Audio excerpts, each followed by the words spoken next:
खुशखबर सोलापूरकरांसाठी जाकीरभाई हुंडेकरी घेऊन आले आहेत सनराइज वॉटर एजन्सी।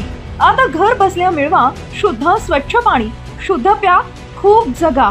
आमचा पत्ता रेल्वे स्टेशन समोर काडादी चाळ, सोलापूर। बार्शी तालुक्यातील कुसळंब इथे एक धक्कादायक घटना घडली आहे। 10वीत शिक्षण घेणाऱ्या एका 16 वर्षीय विद्यार्थ्यानं स्वतःच्या घरात गळफास लावून आत्महत्या केल्याची घटना 10 नोव्हेंबर रोजी 3 वाजेच्या सुमारास घडली आहे। आर्यन सचिन काटकर राहणार कुसळंब तालुका बार्शी असं आत्महत्या केलेल्या अल्पवयीन विद्यार्थ्याचं नाव आहे। आर्यन जेवणाच्या सुट्टीत घरी आला आणि त्यानं टोकाचं पाऊल उचललं। बार्शी पोलीस या घटनेचा कसून तपास करत आहेत। पोलिसांकडून मिळालेली माहिती अशी की 10 नोव्हेंबर रोजी सकाळी 10 वाजता आर्यनचे आई आजोबा शेतात गेले होते। आजी कार्यक्रमासाठी बार्शी इथं गेली होती, तर वडील 2 दिवसांपूर्वी इचलकरंजी इथं गेले होते।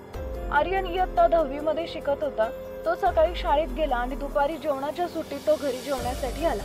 पुन्हा दुपारी शाळेत आला नसल्यामुळे त्याचे मित्र त्याला बघण्यासाठी 3 वाजेच्या सुमारास घरी आले। त्यावेळी आर्यन काटकर हा स्वतःच्याच घरात लोखंडी अँगलला ओढणीच्या सहाय्याने गळफास घेतलेल्या अवस्थेत दिसला।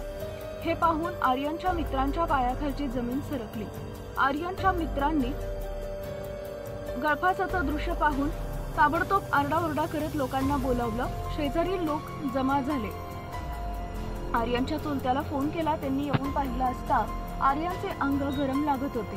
त्याला तात्काळ खाली उतरवून ग्रामीण रुग्णालय बार्शी येथे उपचारासाठी दाखल केले, परंतु डॉक्टरांनी उपचारापूर्वीच त्याचा मृत्यू झाल्याचं घोषित केले। याबाबत बार्शी तालुका पोलिसात वैद्यकीय अधिकारी अडसूळ यांनी माहिती दिली असून पुढील तपास पोलीस नाईक चौधरी करत आहेत। या घटनेने परिसरात हळहळ व्यक्त होत आहे।